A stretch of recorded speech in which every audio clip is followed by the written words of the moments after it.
Hey, it's me, TB, and today I'm going to be doing this is the start of my end of the year videos, like my best books, my best books, worst books, and the most surprising books. Today's going to be the most surprising books of 2019. So let's go ahead and get started. So this is going to look my top 10, I should probably say, start that off with, but who the fuck cares? So this is my top 10 most surprising books of 2019. I've only started reading a lot since August or July, so it's gonna not only have 6 months to pull from. So, but you know how it'd be. So we're just gonna do what we can. So first off, in at number 10, I have Evermore by Alison Noel. Listen, this was published in the Twilight paranormal romance phase, where everyone's churning out books like this. For this one, I guess maybe I'm I've been so far away from the genre point in time that I missed some of the bad tropes of the time. This wasn't horrible at all. I think I can give this 5 stars. Yeah, it's so tropey, and you can totally tell who the love interest is, and you're gonna get together, so why you just keep dragging this shit out for so long? But I really liked it. It had such interesting world building, and there's some cool concepts in this plot that it could have been so fucking cool if this series was written in more modern times. Modern times, as if it wasn't just 10 years ago. But you know what I mean? This was a series written in 2018, 2017. There's so many cool concepts that introducing this that would have been so fucking cool. Because an older series, they aren't used to the abilities. Well, I got dropped to series after book 2, so it doesn't get great. But book 1 is really fucking good. And it ends on a note that it ends fine on. You can just kind of assume that things close and end well enough alone. So yeah, this is a book about a girl named Ever. Yeah, weird name, but okay, whatever. And after her, I think her parents and her sibling all die in a car accident, and she can hear their thoughts. After that, she can hear people's thoughts and read their auras and know someone's entire life story by touching them. It's it's very overwhelming for her, so she has to listen to music all the time to help block out people's thoughts. Her life is very shitty because her entire family is dead. So yeah, I think a few of the one-star reviews on this said that she was so sad and boring. Her entire family died less than 6 months ago. So I think her being boring and sad is kind of validated a little bit. But whatever, maybe I'm just crazy. And then Damon comes into her life and shit changed because he's hot and magical or whatever. And yeah, I maintain that this book is good. It's just the rest of the series isn't good. And if the ideas are translated into a more modern novel, it would be incredible. There's some things in this book that could have been used in such an interesting fucking way. They just weren't. It's annoying, but the concept and just general plot is so fucking good. Oh my god. Ugh. In 9th place, there is Saga Volume 1. I read this randomly a month or two in November, October, September, somewhere in that time, who the fuck knows. And I just wanted to read it because everyone talks about how great the series is or whatever. And I just was curious if I would actually like it or if people were just lying to themselves, So I read it, I really liked it more than I thought I would because the concept just doesn't sound interesting to me. And oh my god, I was not expecting there to be so much sex and violence. There's a lot of sex and violence in just one volume. I was so titties and vaginas, I'm pretty sure. There might be some dicks. I don't remember. It sure as hell was sex and boobs. That's all I fucking remember about this shit. It's bodies getting shot up and blown to bits. Shit's fucking crazy. But I did like it a lot. Given what happens in Volume 1, I don't know where the plot's gonna go from here. I don't know. I can see how this can be drawn out forever. I don't think I would want that or something in this format. Just because it's a great story, but it's not something that you could drag it forever without getting very stale. So I hope that it just doesn't get dragged out for too long and it ends sooner rather than later, So yeah, I don't know what to say about it. I guess the general plot thing about it is that their plants are going to war.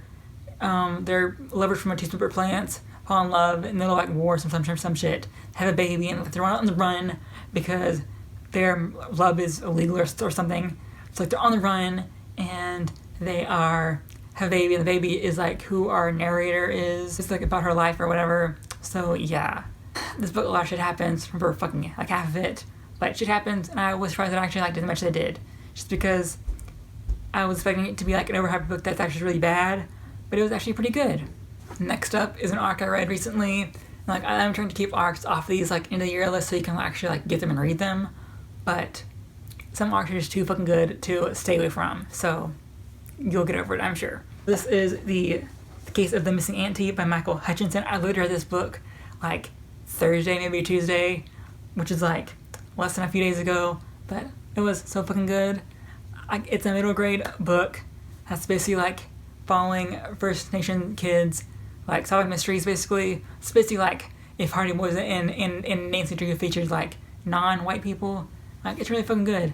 It's like a middle grade series, so it is like, I would say it's like a younger middle grade. It's not gonna be like Percy Jackson or anything. It's gonna be like a little bit younger than that. But I still really fucking liked it. I did way more than I was expecting to, because I don't know. I was like, this might be too young for me to read, but I give it 5 stars. It was like so fucking good. Basically, in this book, the Mighty Muskrats, which is like what the series is called, it's like the Mighty Muskrat Mysteries, I'm pretty sure.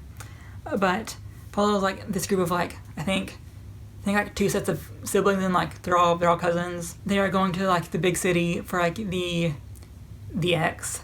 I think it's like the expo or something for some purpose. Basically like a fair, basically. Out of the city, find the X, and before they went on this like car ride there, I think our girl of the group, Chickadee, was told by her grandpa that his sister went missing because of the 60 scoop, and he like wants to find her again. So Chickadee wants the group to like try and find their missing auntie, which is like the main plot of the book basically.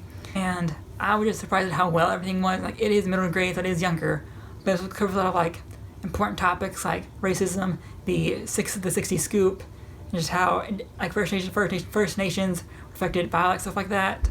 It doesn't go into like deep and dark details about it, but it does cover like children were taken from their homes. They were then basically like sold to basically any white person that wanted one. So it was just covers those topics, but it doesn't go into like the dark details. But it does go into like very like light dip into how like the dark history of Canada, which I did like. I will say that there is like side mysteries and like side plots, and while they don't detract away from the main mystery, some people said that they did detract from the main mystery, but I felt they didn't do that at all. I felt like the main mystery was always there, like at the forefront. There were like detours around it, because like if the book was only about the main mystery, there wouldn't be a lot to say, you know. But I did like everything that was done in the book. I liked it so much. I need to read the first book in the series, because I think this is book 2. There's like the other book the other book that was released at some point this year, but it was so fucking good. So yeah, I highly recommend this, because it was just, I just liked it so much that I read the whole thing in like one day. It was like so nice and like warm. So that's the whole part about like, you know, the 60 scoop. That part was kind of sad and, you know, like depressing, but overall it was like a very like nice light book. That was just something you could read in like one sitting, and it was just very fast. It was a very fast read. I really liked it. Next up is A Convenient Marriage by Jeevani Chirika, and this is a like I don't know if we should call it I don't know if you should call it a romance book or not, but I'm pretty sure it is. It's on my list because I was surprised that I actually liked a romance book. I usually don't like the plots. They usually sound like really like just not interesting to me, I guess. This one did, because it is about a Sri Lankan man and woman that marry each other to like get their families off their backs, but they aren't actually in love at all, because the man is gay and the woman just wants to like focus on her career. She's also like still hung up on an old ex. So now they don't want to get married really, but they do it just to like get their parents off their backs basically. I was surprised that I liked a romance book basically, and I like really liked this shit. Like, I think I give it 4 stars. Might be close to a 5 actually. Maybe like a 4.5 really, but I really fucking liked it. I really recommend this if like you don't like romance books usually, but like still want to read one just like test the waters, I guess, because like the romance is there, but they're not in love with each other, like in love with like other people. And it's interesting to see like how they like react, and like how their relationship changes from like strangers to being married to like the end, because the synopsis basically says that things might be pulling them apart and like forcing them to like want to get a divorce. So like, what's gonna happen? I don't fucking know. You're gonna have to read it and find out. It was just like so like nice and like fluffy. The ending was like so nice and fluffy. Like, I should be sick the ending, but I still really liked it. Just like nice and happy.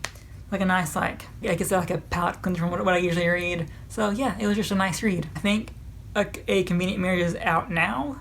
I think it released like November 15th, maybe like December 15th. I I have no idea. It was out now. And a case of The Missing Auntie is going to be released until like May 2020, I think. So, sorry, but the first book is out, and it's called The Case of the Windy Lake, because the kids that live on the Windy Lake reservation. I think they're called reservations in Canada. They might be called like something else. I'm sure it's called they live on Windy Lake Reservation. I might be totally wrong, but I'm pretty sure I'm right. So at number 6 on the most surprising books that I read this year is Stardust by Neil Gaiman. This is on the list because it's good, because it's like just bad. I was expecting it to be like a lot better. I was surprised by how like not good it was. I think like the first like 10% of this book isn't even from our main character's POV. It's from like his dad's POV, when like find out that main character is like half fairy and half human, which would have been cool to figure out as the plot goes on and not. Like cut out the first 10% and like there would have been so much more tension. Like, why is this guy magical? We don't know. But you just know that, oh, he's like half fairy, of course. Major reason that this book disappointed me is that point towards the end where like he's on like his return home from his big journey, and we basically get summarized like so many cool events in like one paragraph. Like, oh, they do this, they run into this thing, and they solve it. They run into this, all like a paragraph span like one paragraph, and we just don't get elucidated or explain anything further about that. We're just told they have all these cool adventures, but you don't get to read them. So like, why even fucking tell me? Just say they walked home. I just didn't like a lot of this book. Like, this is from like 3 different POVs. It's about a falling star and how our main character, Tristan, is sent to find the falling star for his love because he wants to marry this girl named Victoria. Victoria says, give me the star and I'll marry you. So he sets out to find the star. And the star is actually a girl, which explain a lot more when you go into the book, trust me. But this book follows 3 POVs from like Tristan, this witch that's trying to kill the star so he can get the heart so she can like return use to her and her witch sisters, and this set of brothers that is trying to get the star so they can, I think, it's trying to find like a necklace, but they're sure they're trying to find the star too. Trying to like find this thing so they can like show that they have claim to the throne because their father has died and he doesn't trust anyone to be the heir. Should I give him like a challenge to show like, if you get this, then you're going to become the heir, because their brothers have all killed each other and there's only like 3 left. So yeah, it's like a whole long thing. My favorite POV is the brothers are trying to find the necklace to become the new kings. That one ends very quickly, so I was disappointed. My second favorite was the witches. That one also ended pretty shortly. At least it was like our main character, and he was so bland and I hated him. And just, I wanted more out of this and I got none of it. Like, it sounded such a cool premise and it just didn't go anywhere. So like pulling this just bullshit to like fill out the book, I just didn't like it at all. I feel bad for not liking it, but at the same time, like, the writing just didn't appeal to me at all. I think Gaiman just might not be for me at all. So yeah, sorry about it. The 5th most surprising book for me in 2019 is The History of Living Forever by Jake Wolfe. I got this as an ARC that's released in I think June or July, so you can get it now.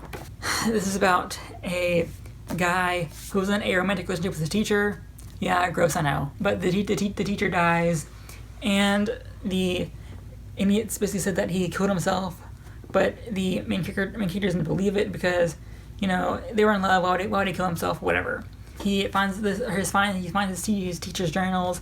Realizes his teacher was on like a quest to find the elixir of life to like basically be immortal forever. And the main character decides to like figure this thing out for like just as like a last respect for his lover. And yeah, so it's like just a journey of him trying to figure out how to create the elixir of life. And like there are like, you take like alternate chapters between like a chapter of like the love interest's journals and like a chapter in like the point of view of the main character Conrad. And it's very interesting. At first I thought I was gonna like really not like it and like DNF it, but like shit gets intense. I like fucking like the ending. The ending made the book so worth it. I bet I didn't DNF it. And like a lot of stuff was interesting, but I felt like the main character Conrad was just not interesting enough to carry the book by himself. Or like the journals were way more interesting. I liked all like the side plot, so it wasn't like fantastic by any means. Then I still get 5 stars just for the ending because it was like so good. I think like in hindsight I might give it like 4 stars. But yeah, I just was surprised that I was surprised that the book managed to do such a quick turnaround for me, because like I said, I wasn't liking it at all, and like I was like really fucking liking it towards the end. So I was surprised by how well the turnaround happened. And like I don't think there's like a romance in this at all, besides like the one between the dead teacher and like our main character. It's like the only romance in this entire book. So if you don't like romance, here you go. The fourth most surprising book is Beautiful Joe by Marshall Saunders. This is a book about basically about a dog that is abused, but then it finds a happy home, whatever. This book is like kind of what started the trend of like people caring about animal abuse, according to Wikipedia, which, who knows. Marshall Saunders is actually a woman writing under a pen name, so that's pretty cool. This was inspired by like true events, and there are like some pictures scattered throughout this. I was trying to find one. So like pictures like that scattered throughout the book.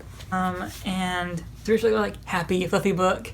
I couldn't like it as much because like kind of like the case of Missing Auntie. This is like a book made for children, like younger kids. This is like my expected item should did. I think I gave it 4 or 5 stars around there. So I really like it a lot.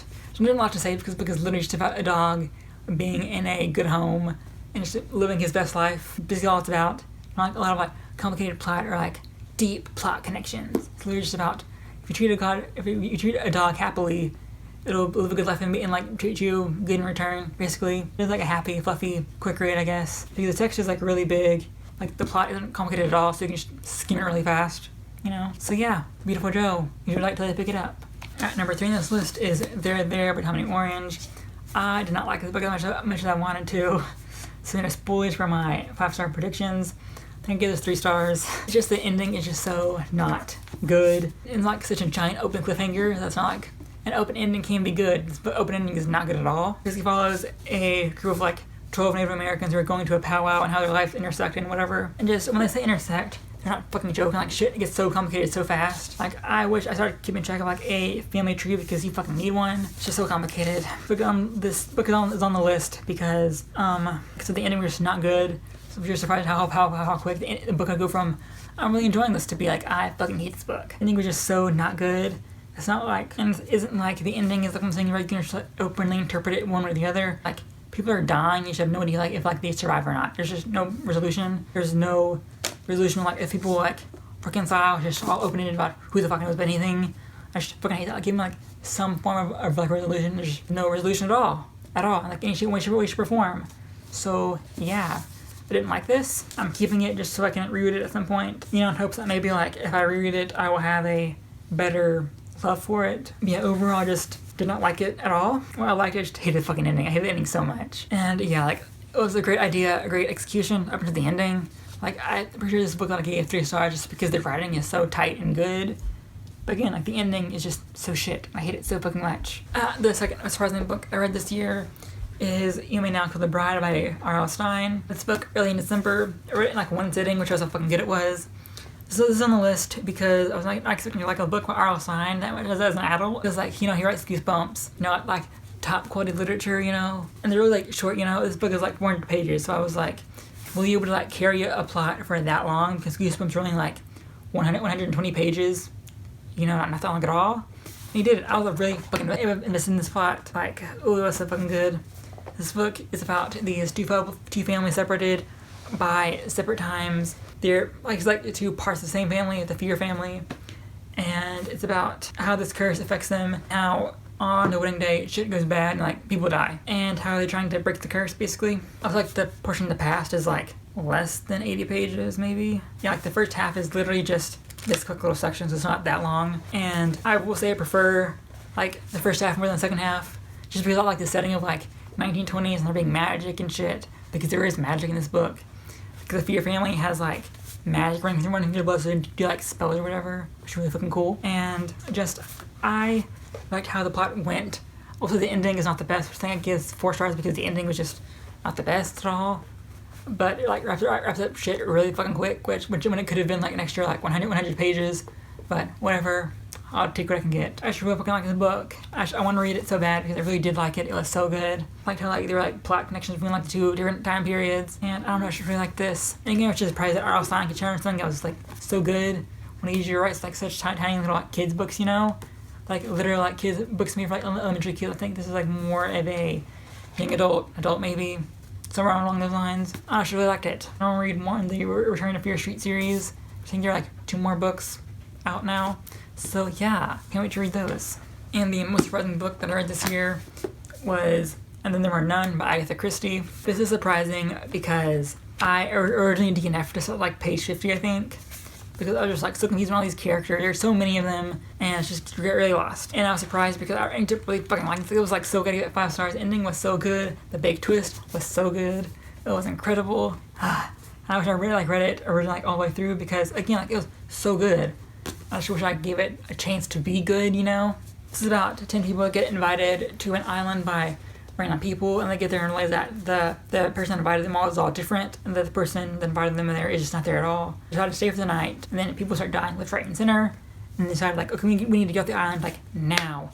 But the boat never comes for them, and the storm hits, so like, we're stuck on this island for a few days, but maybe we can like find a way off the island. Who knows? But you know, people keep on dying, and you know, shit happens. Just really good.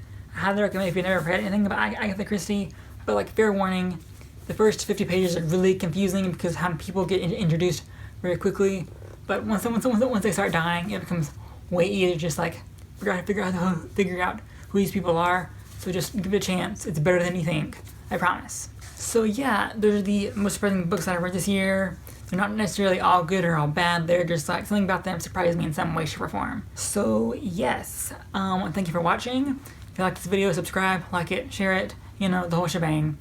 I'm so close to 200 subscribers, so if I could get there, that'd be great.